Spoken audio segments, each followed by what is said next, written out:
కాలనీలు ఎందరో దాతలు ముందుకు వచ్చి ఈరోజు దాదాపు 400 సీసీ కెమెరాలు వారు ఏర్పాటు చేసుకోవడం జరిగింది. సో వారి సేవలను గుర్తిస్తూ ఈరోజు ఈ సీసీ కెమెరాస్ ఈరోజు మనం ఇనాగ్రేట్ చేసుకోవడం జరిగింది.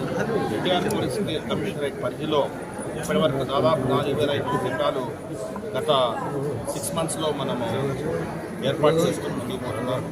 ముఖ్యంగా సీసీ కెమెరా డెన్సిటీని పెంచుతూ నేరాలను నియంత్రించడము, అదేవిధంగా నేరాల పరిశోధనలో ఈ సీసీ కెమెరాలు ఎంతో ఉపయోగపడతాయి.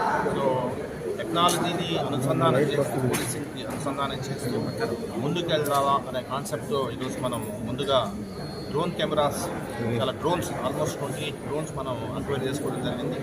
దాతల సహకారంతో ట్రాఫిక్ సంబంధించి కూడా మరొక 8 డ్రోన్స్ అక్వైర్ చేసుకుంటున్నాము.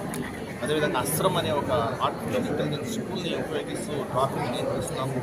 ఈ విధంగా ఒకవైపున ట్రాఫిక్ నియంత్రణ, మరొక వైపున నేరాల నియంత్రణతో ప్రజలకి శాంతి భద్రతను పరీక్షించాలా, వారికి సుఖ సంతోషాలు అందించాలనే ఉద్దేశంతో ఎన్టీఆర్ పోలీస్ కమిషనరేట్ వినూత్నంగా ముందుకు కూర్చున్నాము. అందులో ఈరోజు చేసిన మన గౌరవ ప్రీతమ ఎమ్మెల్యే గారు రామోహన్ గారికి నేను కూడా ధన్యవాదాలు తెలియజేస్తున్నాను. ఇటువంటి కార్యక్రమాలు మిగతా కాలనీస్ కూడా మునిగిపుచ్చుకొని వారు కూడా ఈ విధంగా దాతలు ముందుకు వచ్చి సీసీ కెమెరాస్ ఏర్పాటు చేసుకోవాల్సిన అవసరం ఎంతైనా ఉంది. ఒక సేఫ్టీ